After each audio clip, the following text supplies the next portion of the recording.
Oh,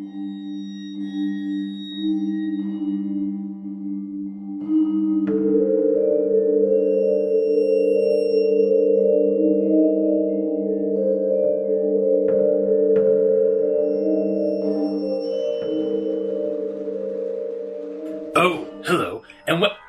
Sorry, guys. Turn up my volume here. Oh, I got a text from Gamer.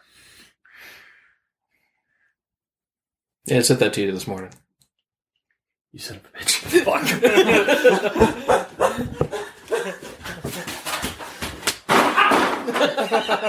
Why would you curse me? God damn it! If I'm down, you come down with me.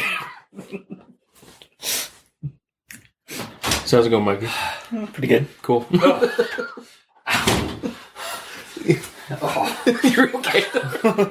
I'm fine. Well, at least I would be if someone didn't fucking curse me. Yeah, you got fine. 2 weeks. Right, Maybe that's your... yeah, maybe You just have to keep that in front of you all the time and bash your foot every, hour. yeah, exactly.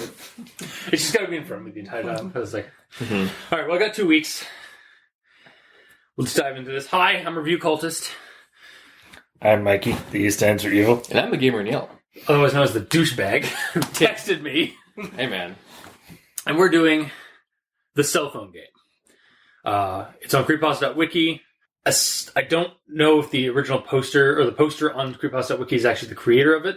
I was not able to really kind of pin that down. So we're not sure who created this game, this creepypasta, but here we are. RetardoTheMagnificent was the one who posted it on creepypasta.wiki. So, you might be wondering why that text message had such levity with me. Well, let's dive into the rundown and we'll get to that. So,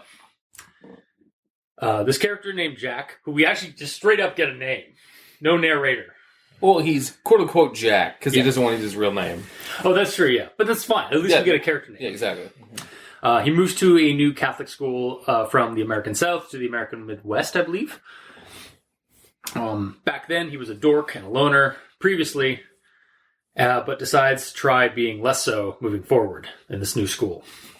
So, new school, new him kind of thing. He acquires a circle of friends, even a girl who, while a trickster and prankster, seems to genuinely like him. The school also has a resident neo-Nazi, complete with red armband and spouting hate.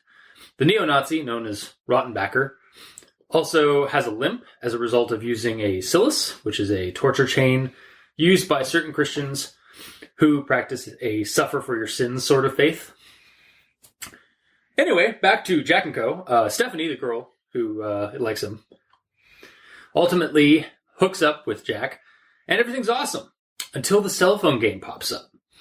It's an urban legend where if you text a number at midnight wishing to curse someone, you get a response back inviting you into the game.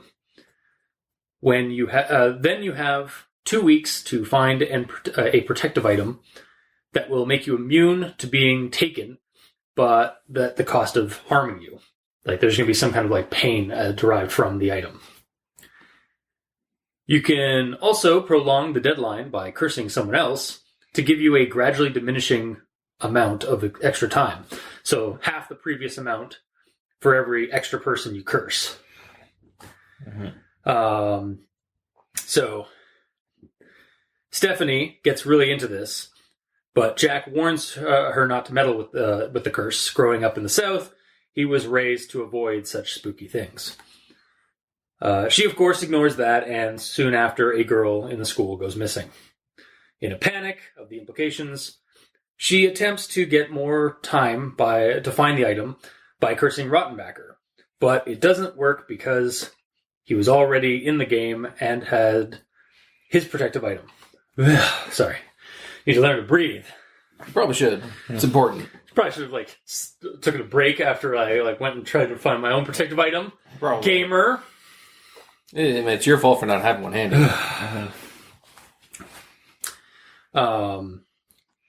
In a panic of the implications, she attempts to get more time and find her item by cursing Rottenbacker. But it doesn't work because he was already in the game and had his protective item. Strangely enough, he claimed to never curse anyone else. Stephanie and Jack try to find the protective item, but to no avail, and the two spend her last night together. In the morning, nothing happens. Everything seems fine. Until it's discovered, a little later, that 9 schoolmates have vanished, including most of their group of friends. Stephanie had cursed them all to gain as much extra time as she could. Again, no item could be found, and they spent the second of her last night together. I think that's how I should have worded that. Then they spend the last night again. For the last time. Yes. Jack wakes up in the middle of the night, and Stephanie's not there. However, she has taken his gun and gone out to hunt down Rottenbacker and get his protective item from him. Jack arrives at Rottenbacker's apartment, and at gunpoint, Stephanie takes the Silas from the neo-Nazi. Jack drops her off at home, but on his way back to his home, Jack gets a call from Stephanie and as she is being taken. The item didn't seem to work. Stephanie is taken, and Jack is questioned by police, but eventually released because there's no evidence that he did anything. To this day, it is never discovered what happened to anyone who goes missing. Oddly enough, Rottenbacker is fine, never taken, still with that red Nazi armband and everything. The end. So that was the rundown. So I guess we'll move on to everyone expects the grammar positions. I reckon the time to tell my story has come. Believe it or don't, but here it is. I suggest you take away the lesson it teaches, even if you dismiss it. Even if you dismiss it all as bullshit, like 98% of the stories on the internet. So at this point, or just reading the whole thing, I suggest you take away from it, the lessons it teaches.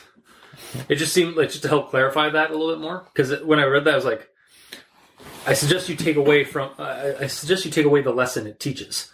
So don't follow the lesson it teaches. Is kind of the way I first read that. Yeah, it is kind of just take away. You don't need it.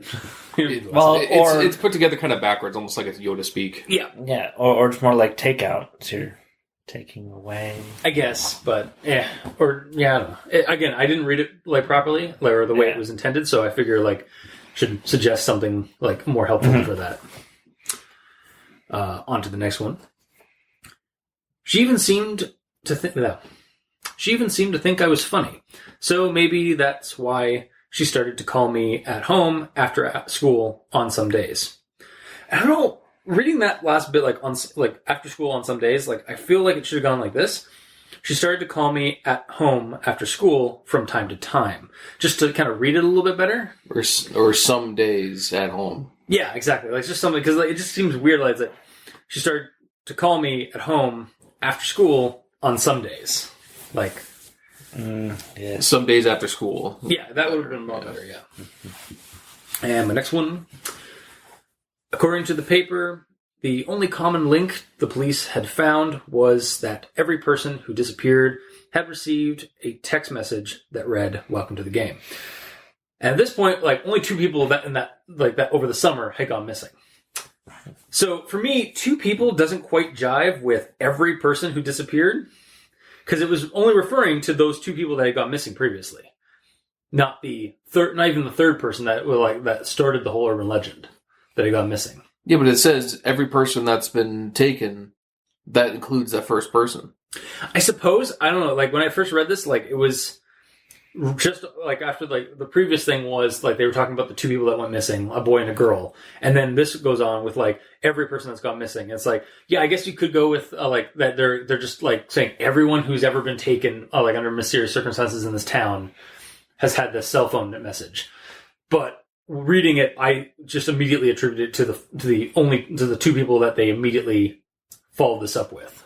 Even if it only was 2, that's still fine. I don't know. I still feel like both 2 would've people worked. disappear one night, and the last message both of them get is the exact same message. Yeah, but like that's not my problem.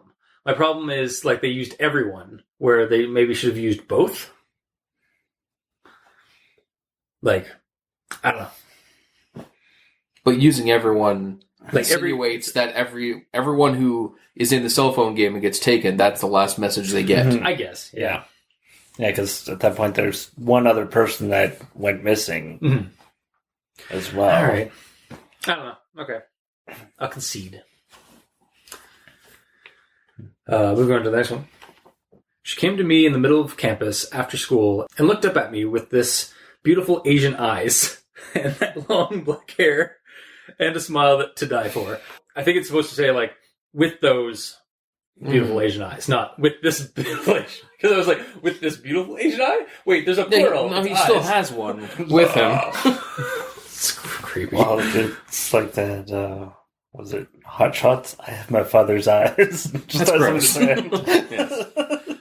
I thought it was, I thought that's also from Addams Family Reunion. It's like, he has your father's eyes. Gomez, take those out of his mouth.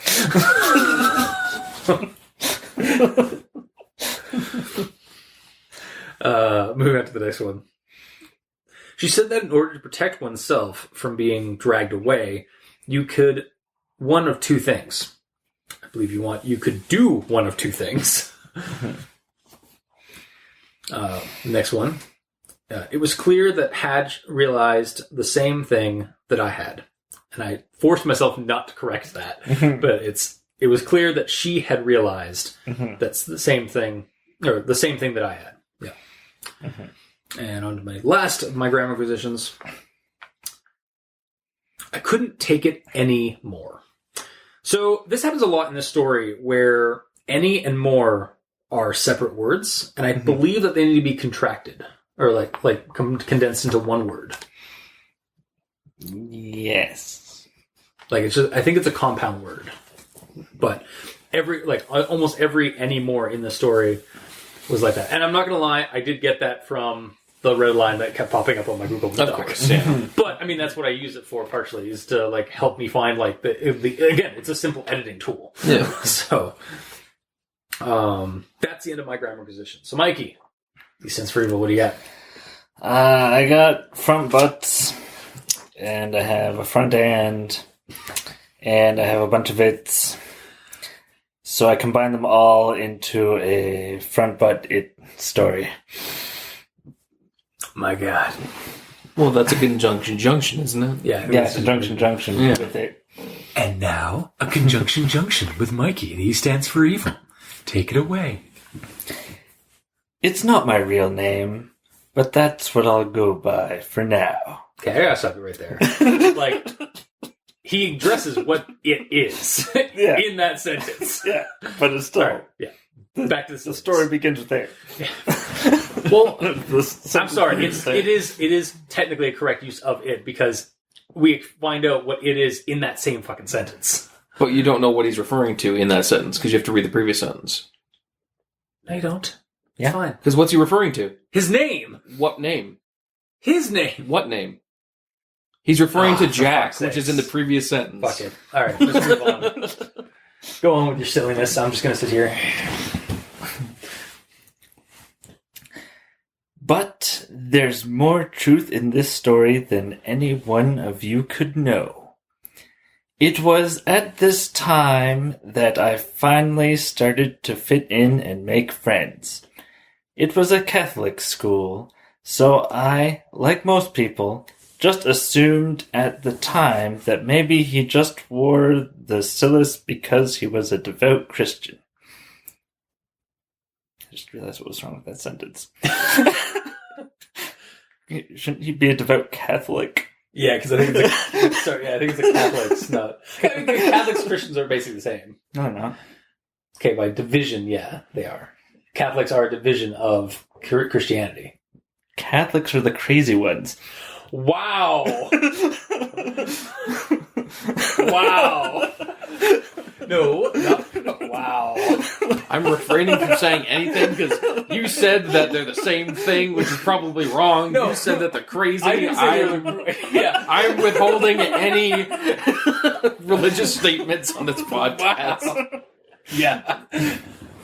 Well, crazy strict. Okay. That you didn't add that. You cut him off. He had to load that information. Yeah, clearly. There's no period yet. There's ellipses. Continue.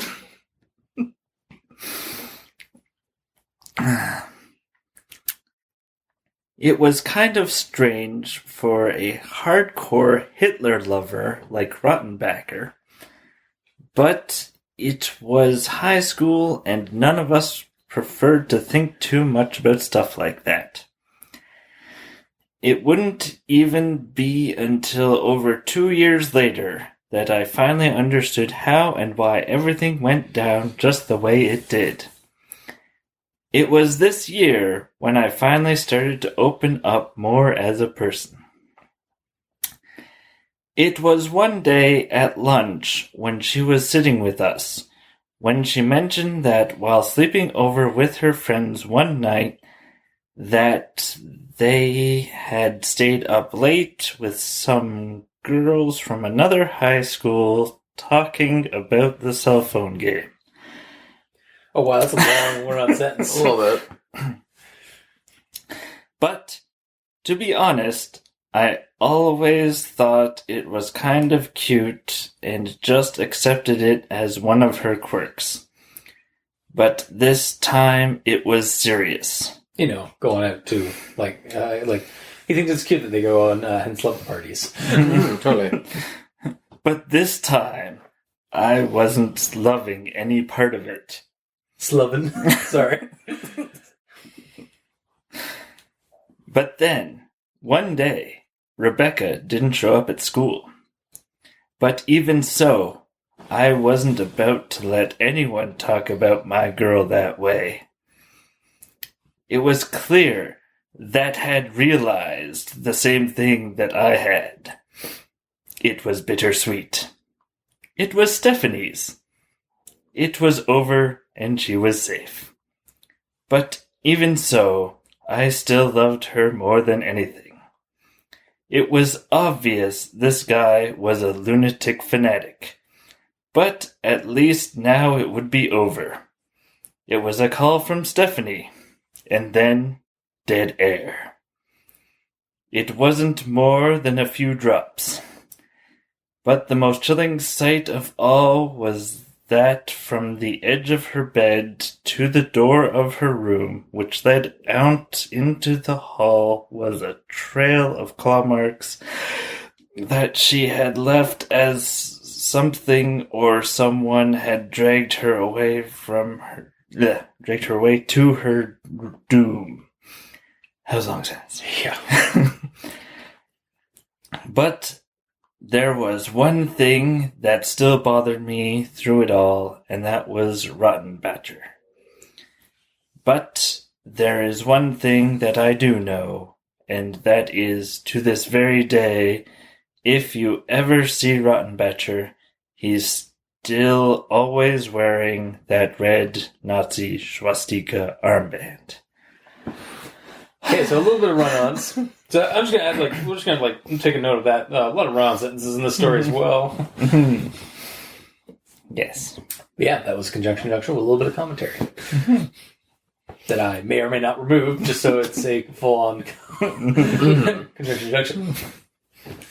All right.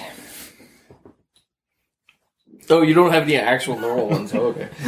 Grammar in yellow. I don't have any. Oh, okay. Not that I didn't see any. It's just the fact that I started reading this at 3 o'clock in the morning last night, and by 3:50ish, when I had my notes done and I read it all, I'm like, you know what? I'm not going to bother doing grammar in yellow. I'm just going to go to bed. That's fair. That's basically what happened. Yep. All right, so on to actual thoughts then. My first day, Is that really? Oh, right, okay. My first day, I made a new friend named Sam, and at lunch, I opted to sit with him and his friends. Is this going to be an alternate version of Nebraska?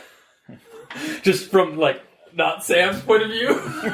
Yes. Yeah, because, like, the guy moves to a new town, and there's a weird shit in the town. But then again, that's really kind of just a common genre trope thing. Yeah. Next one here. This is in regards to Rottenbacker and his behavior.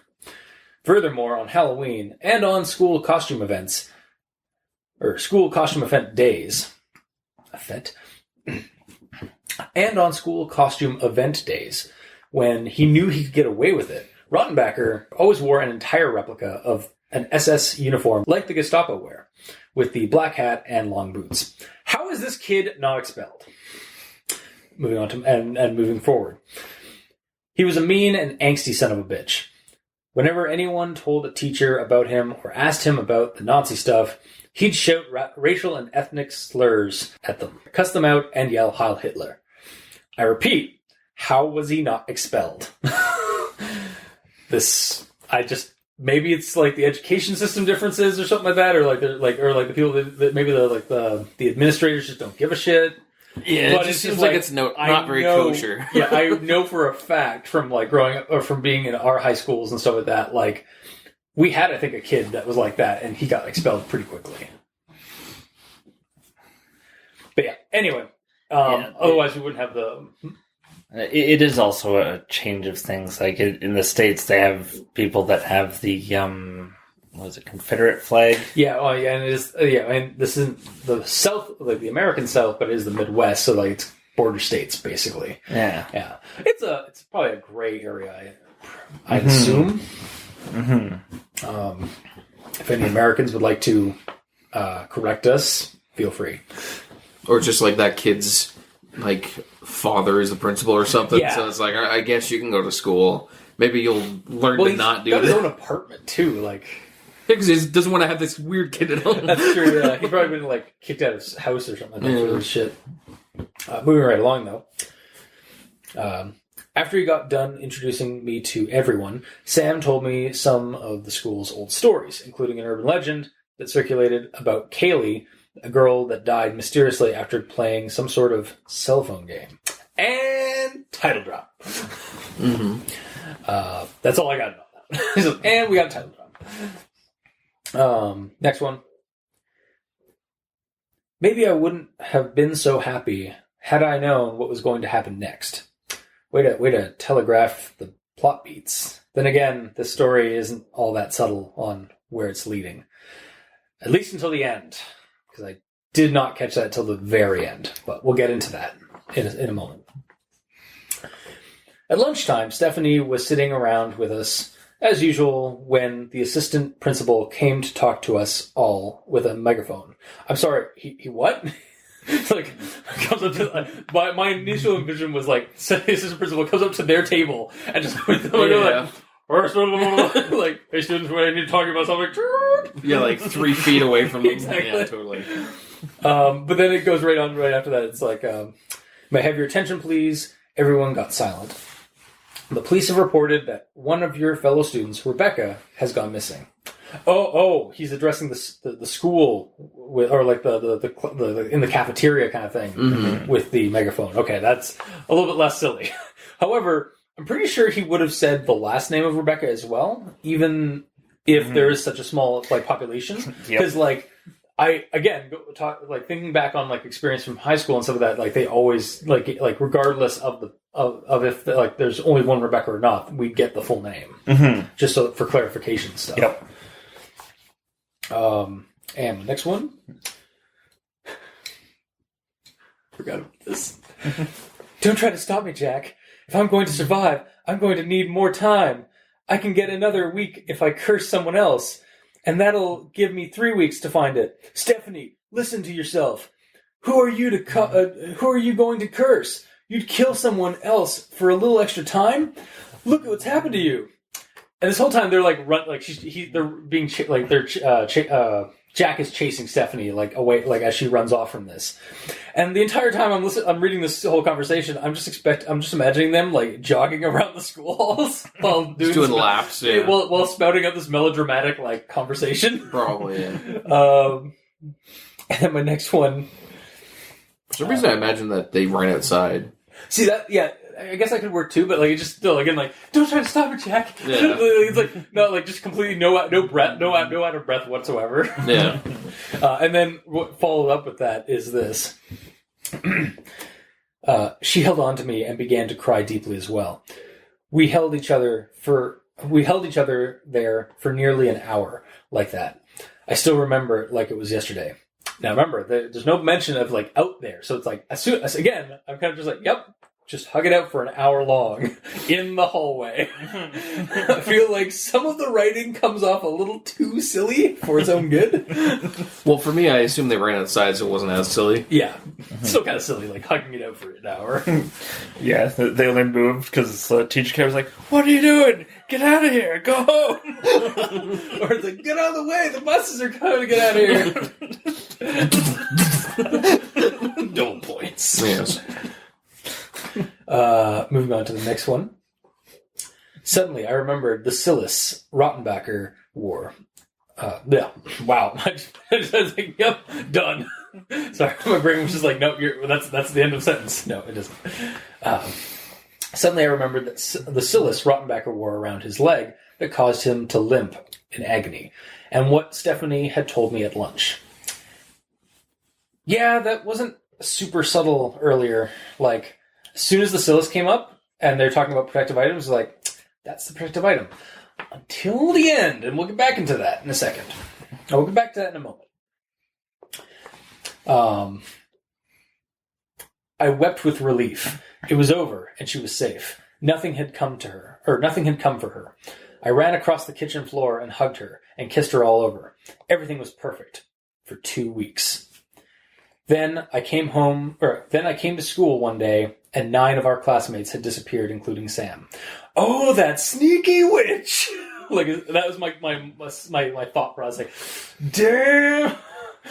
I don't necessarily like it, but I do give this story props for having an a-hole, true evil type character, like the neo-Nazi type character, and then spin it around and have the prankster character, like kind of the trickster yet semi-innocent but not really innocent character be the actual problem in the narrative.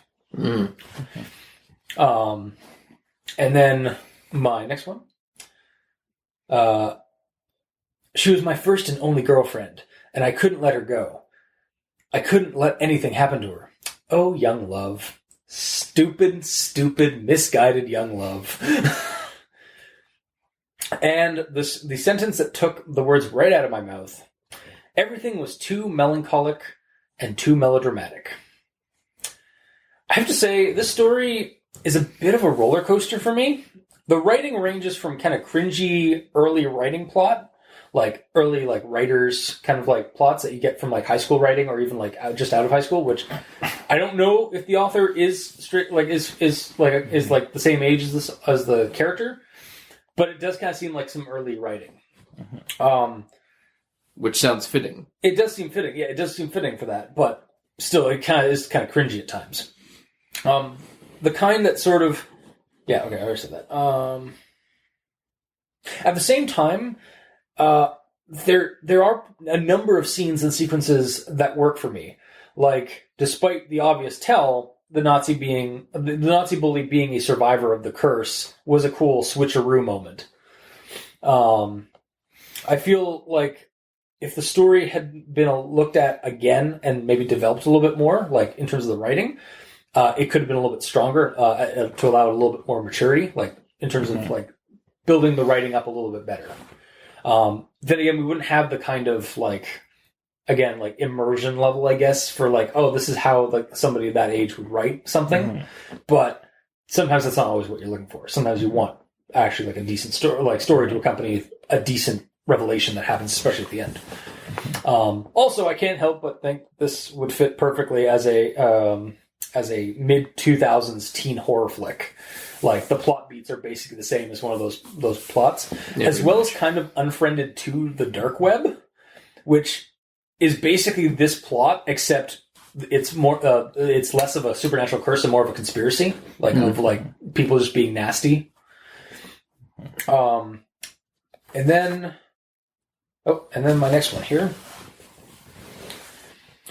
I was so sad at hearing her words. At the thought of her being taken away, I threw up. I vomited and retched over and over again into a nearby garbage can, trying to fight back the endless stream of tears. Okay. He's vomiting tears? Yeah, apparently. The story has an issue with like self-destructing any weight to the horror and seriousness with like low-key, silly, or gross-out humor. It's like it's almost like I almost wonder if this is trying to be like a horror parody, because there's a lot of throwing up. like moments that like should have been like it's almost like they think that the throwing up is like a serious thing, but it just kind of makes it goofy. Or it just shows the weakness in the character that he doesn't have a strong stomach for this sort of thing. I suppose it's just, I don't know. There's better ways of like dramatizing that than like throw up, because that has the potential to incite what I'm getting out from the story, which is giving me a silly moment. Whereas I can see where it's trying to do something serious, but it's just coming off really silly. If a character walked into a room and their friend's body was there decapitated and they threw up, would that be weird? Oh, no. That's a perfectly fine time to use that kind of thing. What's wrong with this one? He's just thinking about the implications of his girlfriend being taken, and he starts throwing up. Like maybe he thought that she'd be taken and decapitated. Yeah, but then you need to like have that's like what you're describing is an example of visceral horror. Mm-hmm. This is sort of the exact opposite, where it's kind of he's trying to draw a seriousness from like and like kind of a visceralness, but like because there's no actual like visceral horror element to it, it's coming off to me as visceral humor. It's like throwing up at the idea that you might lose your job. Yeah, exactly. Which, I mean, is a thing. So then what's your problem? It's funny. I'm finding it funny in the story, and I feel like it's ruining the horror element of the story, or the seriousness of the story. But yeah, moving on. Suddenly I noticed that the 45 the 45 caliber pistol my father had bought me for my 18th birthday was missing from my room. And everything made perfect sense. I just like to imagine that, like, first thing with this is like, wow, that escalated quickly. Also, yep, America. I could kind of believe that this kid would have like a gun at this age. Also, I just imagine like he's like what's happening? Where's it? Wait, just like there's like a blank spot on his wall where his gun is or something. Yeah, like a dotted line where it's missing. Yeah, it's like, oh my god. Like again, like I don't mean to like go into like sink into the silly mode, but like the story is kind of generating humor like for me as I read it. Yeah. I just thought of something. Is he actually 18? Because he's a high schooler. Yeah, but he's in grade 11. I don't know. Because people that go to college usually 18. And not your 6. I think 15, 16 is when you get into grade 9. No. Or is it 14? It's 14. Yeah, 14, yeah. 15. Is when you're grade 9. 16, 17 would be 10. 17, 18, depending if you're junior or senior. Right? Is that how that works? No. Okay, I have no idea. Why does it matter? Because his 18th birthday is when he gets the gun. But if he's not 18, then he doesn't have the gun. And this is a plot hole. Or he got it this year. Yeah, he could have got it over the summer. He also apparently has a truck, which I'll get into that in a second. Why not? I don't know. It's like, I guess I'll go into it right now. Like, because it's just like, I was like, when did he have a truck? Like, since when does he have a truck? Like, he's always had it. It just hasn't been narratively convenient to point it out. Yeah, I suppose. Like, maybe he has a cat. Why didn't you mention he has a cat? Because it wasn't relevant. Exactly. All right, I hate you, but I'll concede to that. He has pink boxers. That should have been laid out. That would have solved a lot of things. Yes, clearly. All right. Moving on. This is again like kind of from like the throw up thing earlier. So it's like, as fast as I could, I threw on some clothes and bolted for the. Threw up on some clothes. I had a moment where you, like you do sometimes. You shot him. I shot him. A look. Oh. Okay. Yeah, just the way things were going with like the gross out humor I was getting. From the Or story. you could be thinking of it a different way. Like I threw up some clothes. Like he's just like, there's my pants. There's my shirt. Okay, I'll just put these on. Exactly. And at that point, just a claymation animation. Yeah, totally. Yeah. And now we get to the moment of the story that like blew my mind, and I'm sure it didn't blow any of your guys' mind. I'm gonna be the only one in. I thought it was really cool, and I like loved the story because of this one moment that has been leading up to this point. But there is one thing that I do know, and that is, to this very day, if you ever see Rottenbacker, he's still always wearing that red Nazi swastika armband. Oh, motherfuck! The Silas wasn't the protective item! It was the armband! He's not actually a Nazi, it's how he stays protected. He has to suffer for it through staying in character as a Nazi with the armband on. That son of a mother... How does the story drop that kind of revelation? A superb one, in my opinion, while being so teen cringeworthy in so many spots. God damn it! Yeah, when I finished reading the story, after all that had happened in the story, I was like, okay, so it's like, why did Rottenbacker? Why? I guess like the Silas was clearly like the protective item, but it didn't work for Stephanie. Well, maybe it's personalized. And then it drops that. I was like, oh, it wasn't the Silas. It was a red herring the entire fucking time. This story is a secretly genius plot twist. Jesus. Yeah, I liked it. I liked that ending. No, really? I couldn't tell. I like that ending, guys. And that's the end of my actual thoughts until we go into final thoughts. So, yeah. All right. I'm going to start in the middle of my thoughts to continue where you left off. Whereas, for me, the reveals, I saw them a mile away. Oh, most of them I did. I didn't see that one. Well, when it was revealed that Rottenbacker was already playing the game, it was like, I strongly suspected that because he already had the Silas. Yeah. Mm. And then when Stephanie takes the barbed Silas away from Rottenbacker, that's when it clicked, oh, it's not the Silas. Motherfucker, I didn't catch that. I was like, this isn't gonna, like, but like, only until like, after I finished reading the story, and I was like, oh, that's why he said it's not gonna turn out the way it did, because he knew. He knew. He said right there. He's a devilishly devilish man. Mm-hmm. Yeah, so I still enjoy it. to me, I would have preferred another red herring of some kind, just to add to it.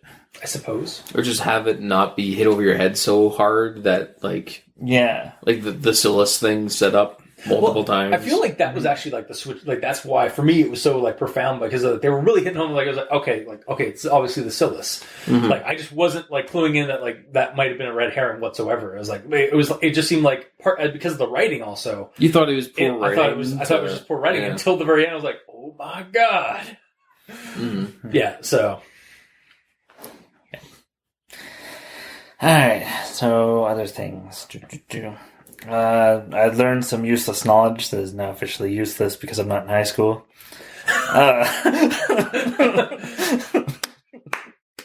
Bravo. And that's that the third year of high school is considered the junior year. Okay, I never really actually... I always knew about like junior and senior stuff. I was like, I don't know what this is, and I really don't care about it. Yeah, I don't really. Like, I guess I think I'm a junior. Okay, whatever. Well, it's really the American System. It's nowhere near as pronounced in Canada. Yeah, but grade 9 is freshman, 10 is sophomore, 11 junior, and 12 is senior. Oh, okay, that's what that is. Okay. And then when it gets to college, then freshman starts all over again. And your last year of college university is your senior year. And just, it gets, the waters get muddied and just, Yeah. Goddamn academia. Mm-hmm. All right. And the message in this story, I found isn't actually that good of advice. No. So, it's the advice from the parents, which is don't go fooling around in things you don't understand. Yeah. And it to me, that's too broad. Yeah, because I mean, so within the cultural context of like the American South, because that's where he learned it from, and talking to some of my friends who are from the American South, like that is something that is ingrained in a lot of them because it's basically like a superstitious kind of like message because they don't want people fooling around in dark, weird stuff that could potentially harm them spiritually and physically. But yeah, it is kind of a broad. It's also a broad message. But because it's a broad message, it could be used in multiple aspects. It could be flipped into something that's negative, like don't go fooling around with things you don't understand. Like, I don't understand how to play guitar. I'm not going to fool around on guitar and learn it. If you take it to the extreme. If you can take it to the extreme like that, of course. Or the very extreme is that men don't understand women, but you see them fooling around with. Well, yeah, and that's all the time. It can be taken to like stupidly dark places in terms of like if you twist the message a bit. But I mean, the core message is like basically just don't screw with things that like you don't comprehend because like you might end up hurting yourself with it. But yeah, if you also like on the other hand, like you were saying, if you take it a little too far in another direction, don't try anything because if you don't know what anything like how to do guitar, don't even bother trying. Like, just give up. Yeah, Yeah, exactly. So my simple revision is don't fool around with forces you don't are beyond your control type thing. Yeah, that's basically what they were saying. But yeah, it's done in a more it's done in a more general tone in this story. But that was, I think, the message they were trying to get across. Okay.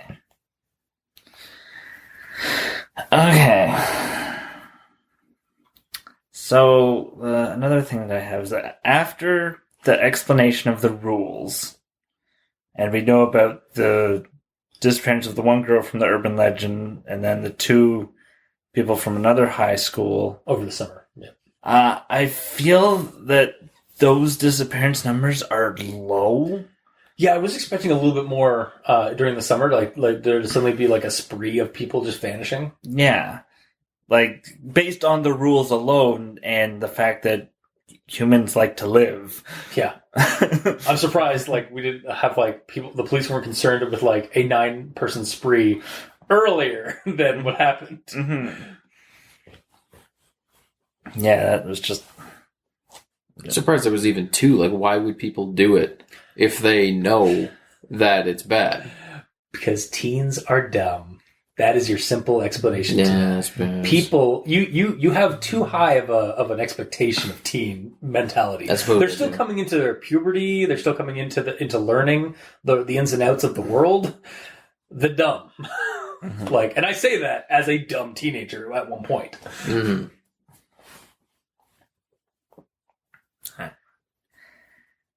Hell, I don't even think that's really. To be perfectly frank, I don't even think that like is isolated to teens. I think people are dumb sometimes.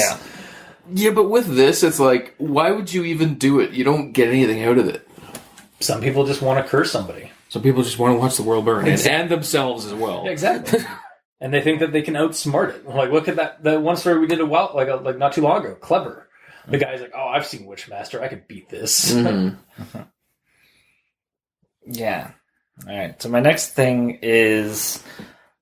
when Stephanie starts the game, it seems like she really has an out for Rebecca. Yeah. So it seems like that would have been the first person she messaged as soon as she entered the game. Yet we get this description of a couple of weeks passed and nothing happened. But then, one day, Rebecca didn't show up to school. Yeah, it is kind of weird. Because it takes a couple weeks for it to happen. Yeah, but 2 weeks is the cutoff date. You have 2 weeks from when you start the game, and then after that 2 weeks, if you don't have your protective item, then whatever. But if she had messaged someone, or Alice in the game, then she would have had another 2 weeks. But this is just, one day, not the next day. I wonder if...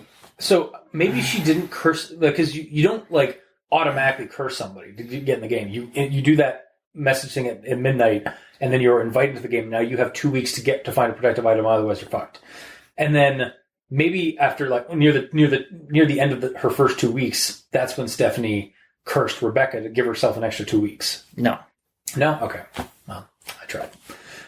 Because this is the beginning 2 weeks, and they're not as, worried. as soon as she signed up for the game, she immediately cursed her. Yeah, but and that's where my problem is that 2 weeks happen, or 2 weeks nothing happened, and then one day, not the next day. Yeah, it should have been the next day. Rebecca went missing. Yeah, I think what he's getting at is that the 1 day could be like a month. Yeah, the 1 day is a little too broad. Like there are a couple of moments in the story where things are a little too vague or a little too broad, as we've discussed. Yeah.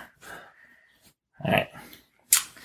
And then my biggest issue, which I saved for last, is that Stephanie ended up having a month and 2 weeks to find a protective item, and didn't. Did you do the math on that? Like, yeah. She has 2 weeks to begin with. Yeah, she gets that. Then she gets another 2 weeks For from the first person Rebecca. she cursed, yeah. And then those other 9 Or diminishing returns. give her 13.92 days. Wow. Yeah, based on diminishing returns. Mm-hmm. Like that, they even set aside, the math is slightly wrong. Yeah. Okay. So that's... Well, hang on, 14 to 2 weeks. Then 2 weeks, so that's 4 weeks. That's about a month. Yeah. And then 14 days, which is about 2 months. Or, sorry, about 2 weeks. Yeah.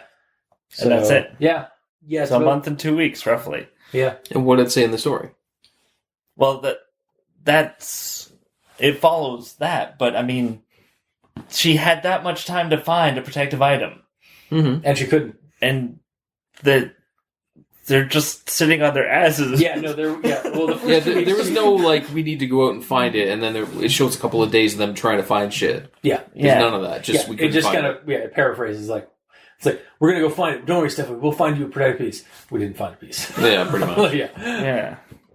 Yep. Like... I feel like part of this, as it would lengthen the story, but that's fine. If we'd actually gotten some, like, bit of, like, journey on, like, their, even if it's a failed attempt, like, even if they don't find anything at the end, to get some kind of journey where they go, to some weird places to find, like, a protective item. Yeah. Like going to an antique store, finding the local witch doctor. Like, Yeah. Going to the local kink shop and finding selling Or just anything, or something. you know? Yeah. Yeah.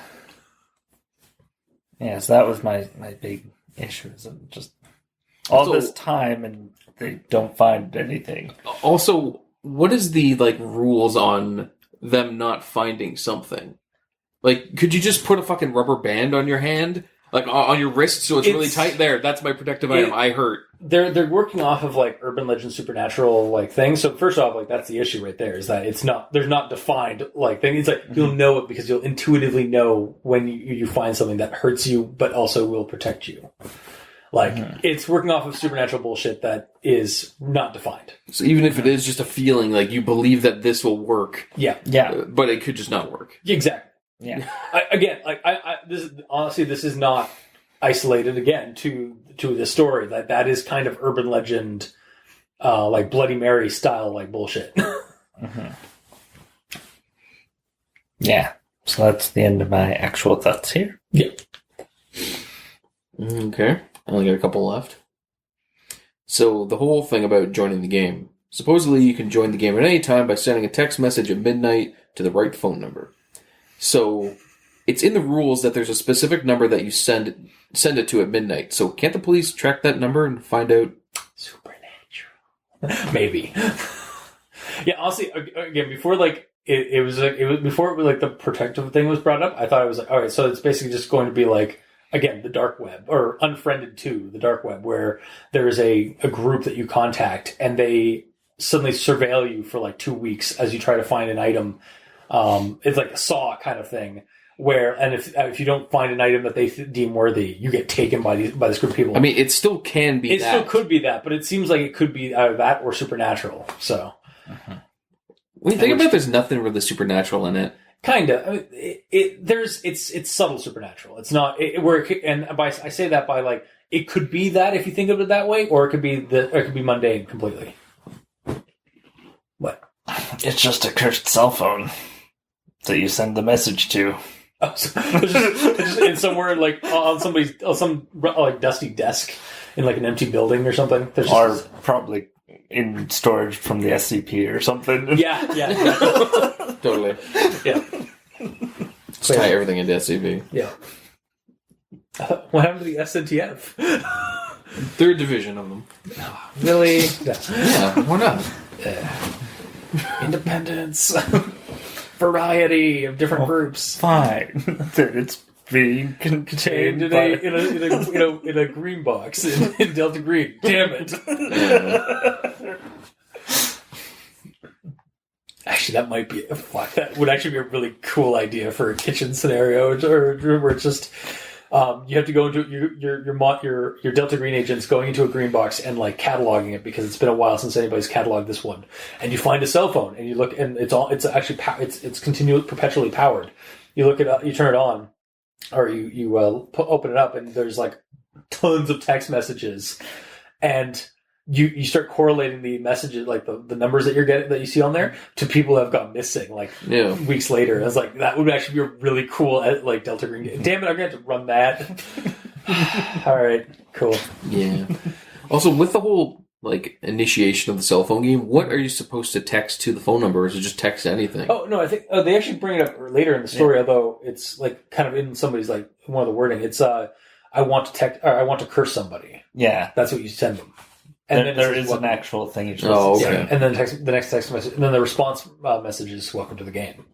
Yeah. Oh, so you messed up your cursing earlier? What? Because you didn't text the right thing to the message, so you didn't actually curse cultist? Of course I didn't. He just overreacted for no reason. I'm safe! Woo! Alright, cool.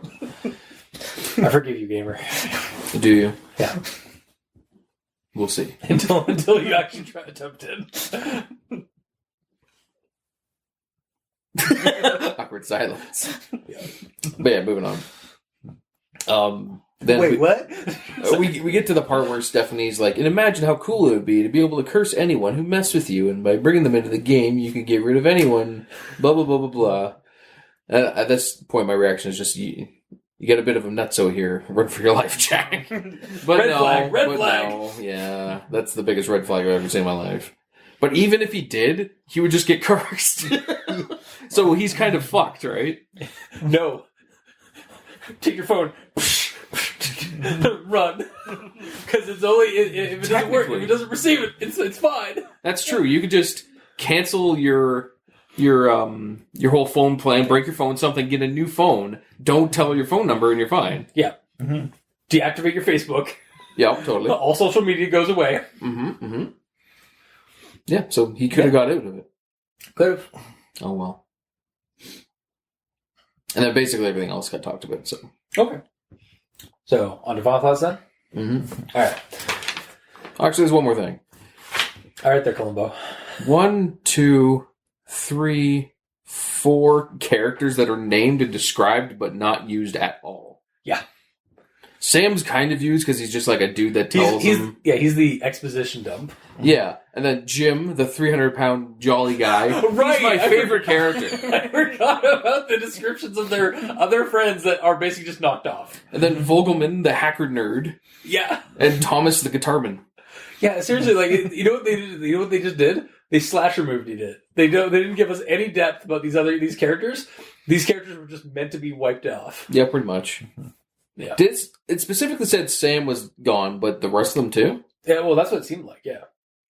The other thing I think they could have been elaborated on further if we had actually gotten that like a little bit of a journey of them like trying to find Stephanie's like protective item. Yeah, you bring these other characters in. Yeah, exactly. Like it was like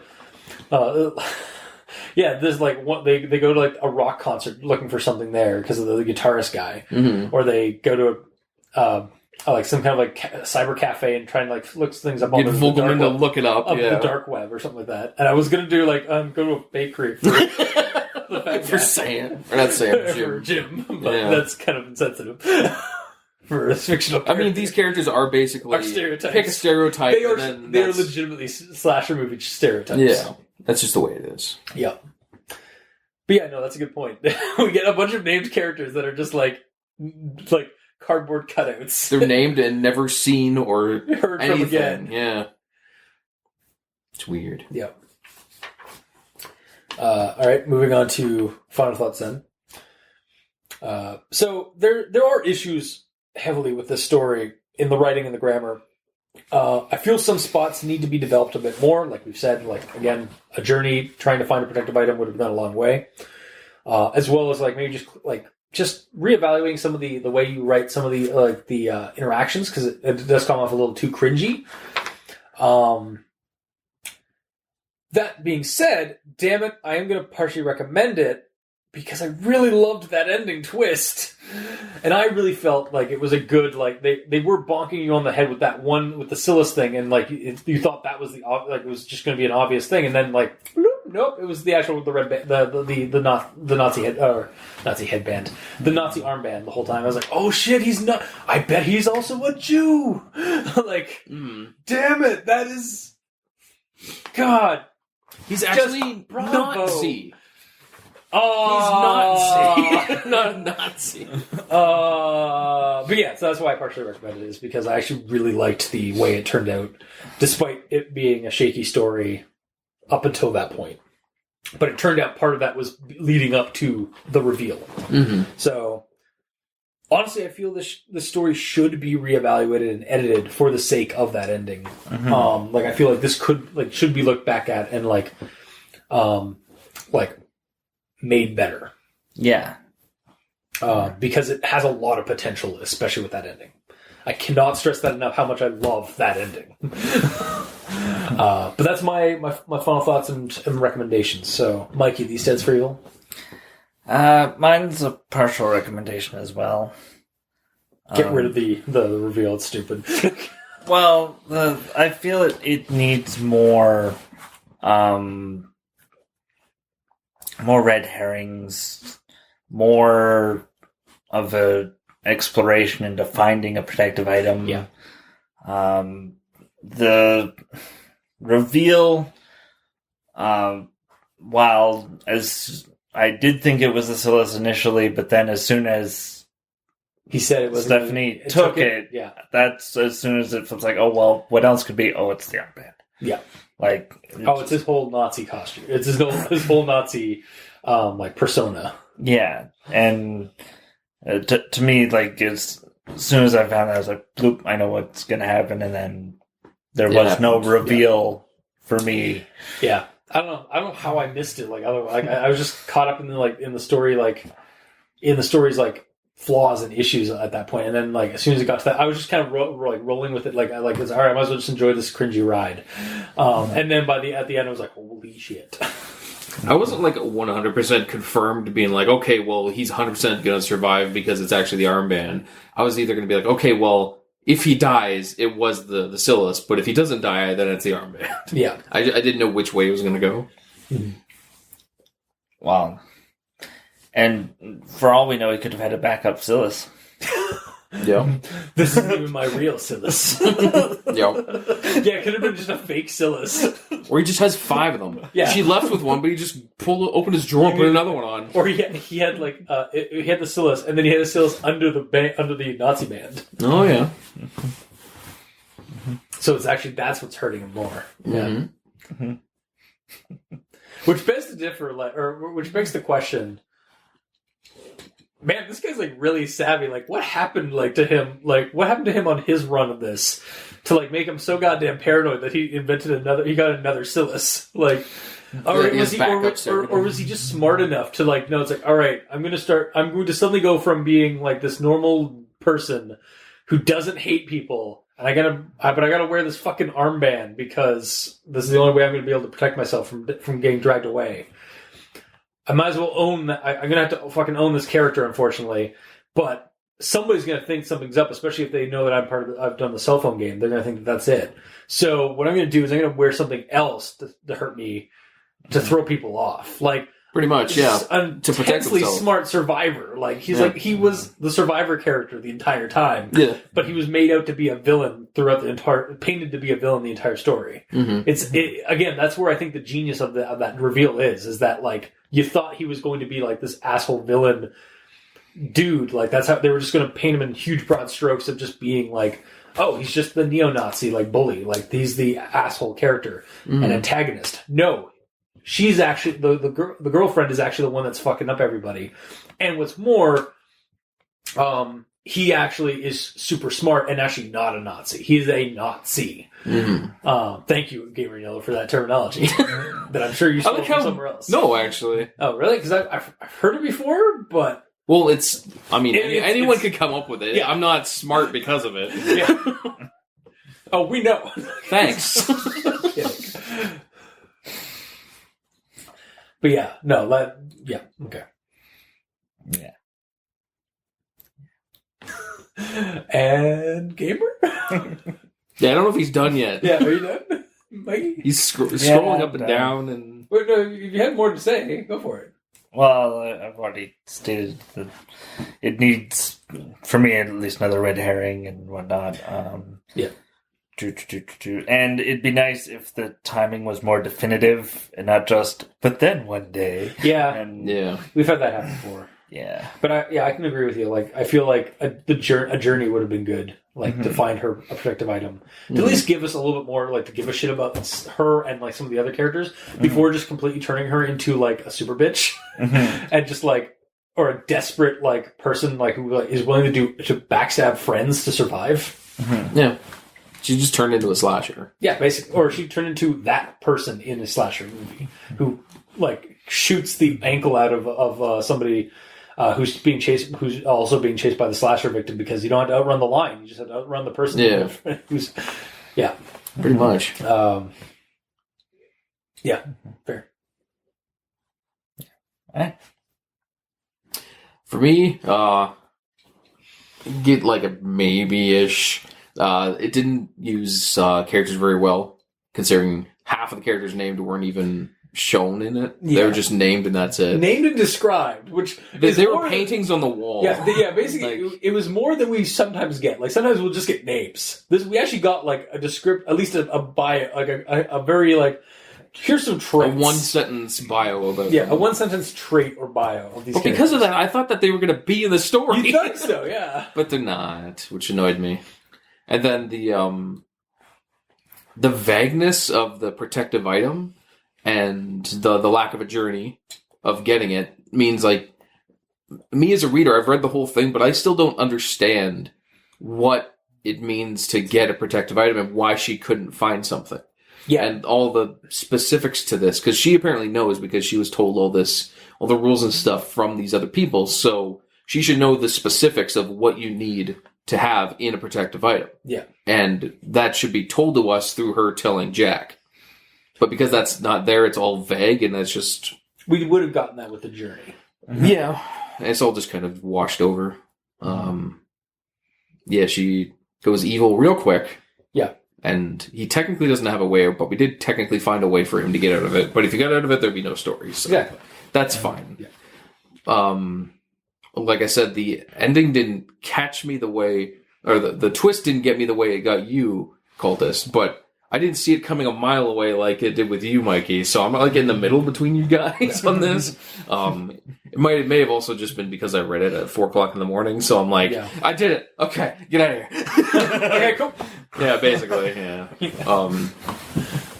I didn't hate it. It's just like the characters were like you were saying, cringy and just not really enjoyable for a couple of them.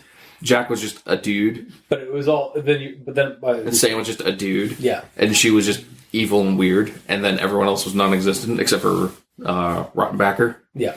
He was weird. who was like, oh, like, this guy's got totally the villain. And then it's like, holy shit, he was not the villain the entire time. He was just playing an act in order to survive. That is neat. Or he... could actually still be the villain. I mean, like the people that come to take people are neo-Nazis, and he's just a spy. Oh god, maybe that is like we might find out next week because we're going to be doing the sequel. Oh, okay. Because there's a spin-off or a sequel story that accompanied this. This is the previous to that one. So it's not like the circus or the clown, the blood, and the clown, the paint, and the whatever, where we fucked up the chronology. We are following the timeline. As far as I know. That's good. We're following the this was the previous one to that one, so we are going into that. And I have nothing about it other than the title where it says alternate one or number. Yeah. Future me. Alternate 21328. Thank you. Cool. But yeah, so we'll find out next week if there's any kind of connection or if it's just for some reason some kind of like similar spin-off story or something. Who knows? Mm-hmm.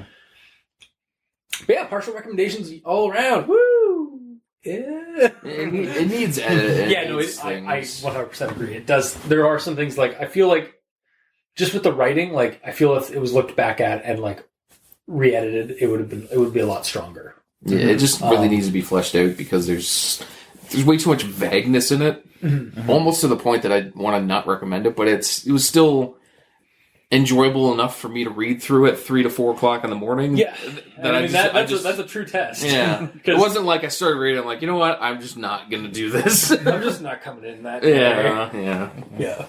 Almost took a sick day on this one. Yeah, but that would have been really bad because then you'd be coming. I'd have to take a sick day next week too. Yeah, or read both of them in 1 week. Yeah, and then that was when Gamer realized, like, damn it. Yeah. Anyway, that was this week's episode. If you like what you heard, or if you didn't, leave a comment in the comment section below where this gets posted, whether it be on Podbean, Facebook, YouTube, or Tumblr. You can also send us emails at aldenterigamortis@gmail.com. That's aldenterigamortis@gmail.com, where you can also leave us suggestions for other creepypastas, SCPs, and other spooky internet stories that you'd like us to discuss on the show. Hell, even topics of creepy internet topics. Not skeevy internet talk, creepy, like spooky, like ghosts and stuff like that, or like weird, like urban legends and stuff like that you'd like us to like discuss on the show to like do a kitchen episode of. Let us know in email, and we will put it in the queue. If you'd like to get a hold of us on Twitter, Mikey is at the E stands for evil. The Gamer in Yellow is at the Gamer in Yellow without that W. Say it. Because my name's too damn long. Yes. And I'm at Review Cultist. You can also help support the show on Patreon. Look up Al Dente Rigamortis at Patreon. Wow. And you can support us through $2 or $5 tier with special episodes, early access, and extra content that we will award you for doing so. And thank you, everybody who is helping being a patron, because your patronage is helping us keep going. Totally nailed that and to the listeners of our show and the writers of these stories, thank you guys immensely, because without your listenership, we wouldn't have much of a show. And without your stories, we really wouldn't have much of a show. So thank you. But yes, so till next time, I have been your host, Review Cultist. I'm Mikey, the E stands for evil. And I'm the Gamer in Yellow. This has been Al Dente Rigamortis. Sleep well.